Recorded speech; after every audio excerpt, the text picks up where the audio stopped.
Starting in 5 seconds. NRIs as well as persons of Indian origin residing abroad frequently wonder often aloud as to why Indians who perform so well in so many fields abroad falter at home. Of course, the questioning is about the environment here at home. The brief answer is yes, there are many problems.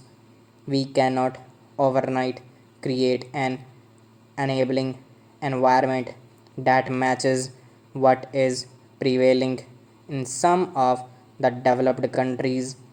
There are competing claims on our limited resources. We need also to be cautious about emulating models of development that are alien to our cultural milieu or not in line with our level of development. Yet there is no denying there is need for change. However, as we approach the dawn of a new millennium, our mission should be to bring about India's national renewal. We must build an India all of us can be proud of, wherever individual exerts to the utmost and excels. We need to provide the ambience where excellence can thrive. In going about this exercise, the views of NRIs could be of much importance. You have already shown a great spirit of adventure and perseverance in establishing a base for yourselves in the countries you are living in. Seeing India from outside, you may be in a position to give us a more objective assessment and advice. We shall therefore set up a suitable mechanism, a forum in the government for effective ongoing consultation with NRIs.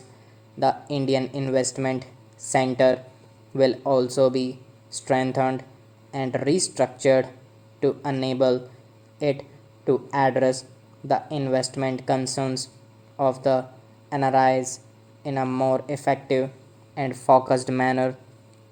Persons of Indian origin who have settled abroad are as diverse as the people in India itself. While they may not need any economic support, there are educational, cultural, and other needs which are voiced from time to time in pursuance of the announcement made by the finance minister in his budget speech. We have decided to implement a scheme for insurance of a person of Indian origin card for those living abroad and having foreign passports. The PIO card would be extended to persons of Indian origin settled in countries to be specified by government. The card would confer upon them a range of special benefits which would include a visa free regime and several other facilities. Now, very broadly, a PIO card holder will enjoy parity with NRIs in respect of all facilities presently available for acquisition and transfer of immovable properties in India, admission of children to educational institutions in India, and under the various housing schemes of central and state government agencies. The details of the scheme have been worked out and will be announced very shortly. There has been a long standing demand of our NRI brethren to provide for dual nationality for people of India origin settled abroad. This idea needs to be considered in depth before a clear cut policy can be formulated and translated into legislative and administrative action. Public opinion has also to be taken into account.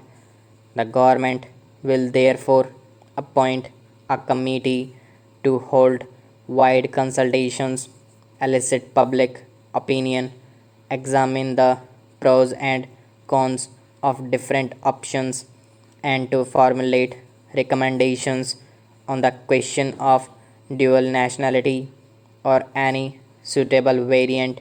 This committee shall give its report within 3 months. I am given to understand that NRIs will receive dividend on non-repatriable investments are sometimes being required to furnish an undertaking that they will pay tax if required to along with a certificate from a chartered accountant. This is an aberration since we know that dividend in the hands of individual investors is now not taxable in India. If more information about this is given to the finance minister, we will redress the situation. For years, there was strong criticism of the draconian Foreign Exchange Regulation Act. My government therefore introduced a bill in the parliament to replace FARA by a more liberalized and progressive Foreign Exchange Management Act. I understand, however, that there are reservations about some clauses in the proposed FEMA, particularly those relating to the definition of resident.